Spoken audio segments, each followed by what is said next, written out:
கிருஷ்ணகிரி மாவட்டம் வேப்பனப்பள்ளி தொகுதியில் போட்டியிடும் அதிமுக வேட்பாளர் KP முனுசாமி தீவிர வாக்கு சேகரிப்பில் ஈடுபட்டு வரும் நிலையில் அவரிடம் தற்போதைய களம் சூழல் குறித்து எமது செய்தியாளர் திருலோகச்சந்தர் நடத்திய கலந்துரையாடலை பார்க்கலாம்.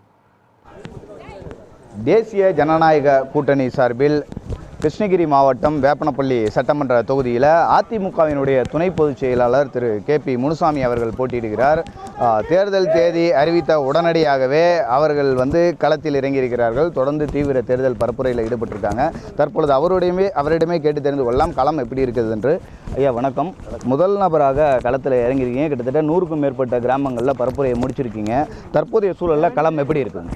தேர்தல் களம் தேசிய ஜனநாயக கூட்டணியுடைய வேட்பாளருக்கு மிக சாதகமாக இருக்கிறது.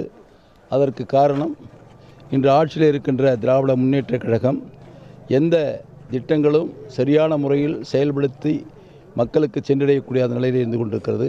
குறிப்பாக முக்கியமாக சட்டம் ஒழுங்கு முழுமையாக பாதிக்கப்பட்டிருக்கின்ற காரணத்தினால் ஒரு தனி பெண்மணிக்கு கூட பாதுகாப்பற்ற ஒரு சூழ்நிலை இருக்கிறது.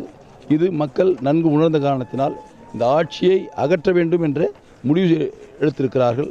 அதனால் எங்கு சென்றாலும் மிகப்பெரிய மக்களிடத்திலே வரவேற்பு இருக்கிறது. அதுவும் குறிப்பாக தாய்மாரிடத்திலையும் சகோதரிடத்திலையும் அதிகமான வரவேற்பு இருக்கிறது என்பதை தெரிவித்துக் கொள்கிறேன். 5 ஆண்டுகள் திராவிட முன்னேற்ற கழகம் ஆட்சி இருந்திருக்கிறது. நீங்கள் களத்தில் போகும்பொழுது ஆட்சி மீது மக்கள் என்ன குறைய முன்வைக்கிறாங்க? உங்ககிட்ட என்ன கோரிக்கைகளை கேட்கிறாங்க? மக்கள் முதலில் எங்களுக்கு பாதுகாப்பாக வாழ்வதற்கு வாய்ப்பை கொடுங்கள் என்று கேட்கிறார்கள். இன்றைய சூழல் அதுதான் முக்கியமாக இருக்கிறது. அரசு என்ன செய்து கொண்டிருக்கிறது என்பது கூட முக்கியமில்லை. எங்களுக்கு பாதுகாப்பு வேண்டும், பாதிக்கப்படுகின்ற பொழுது எங்களுக்கு நீதி கிடைக்க வேண்டும் என்று மக்கள் நினைக்கிறார்கள். அந்த அளவிற்கு பாதுகாப்பற்ற சூழல் இப்பொழுது நிலவி கொண்டிருக்கிறது. எங்கு சென்றாலும் அவர்களுக்கு நீதி கிடைக்கவில்லை. வருவாய்த்துறைக்கு சென்றாலும் இல்லை, காவல்துறைக்கு சென்றாலும் இல்லை. எங்கு சென்றாலும் அவர்கள் கோரிக்கைகளை நிறைவேற்றப்பட முடியாமல் இருக்கின்ற காரணத்தினால் அவர்கள் மிகவும் சோர்ந்து போய்விட்டார்கள் மக்கள். அதனால் இந்த ஆட்சியை உடனடியாக அகற்ற வேண்டும் என்று முடிவு செய்திருக்கிறார்கள். அதிமுகவினுடைய தேர்தல் வாக்குறுதிகள் எந்த அளவில் மக்களிடம் சென்று சேர்ந்திருக்கிறது?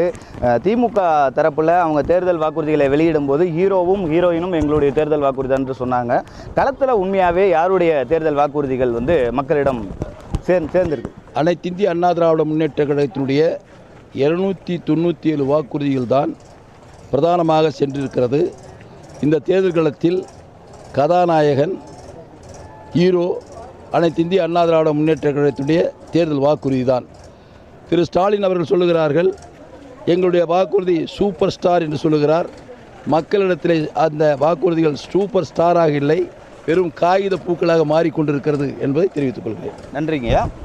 வேப்பனப்பள்ளி சட்டமன்ற தொகுதியில் போட்டியிடக்கூடிய அதிமுகவினுடைய துணை பொதுச் செயலாளர் KP முனுசாமி தீவிர தேர்தல் பரப்புரையில் ஈடுபட்டிருக்கக்கூடிய ஒரு சூழலில் கள நிலவரம் என்ன என்பதை நம்மளிடம் பகிர்ந்து கொண்டார். ஒளிப்பதிவாளர் ஜலீல் அகமதுடன் திருலோகச்சந்தர்.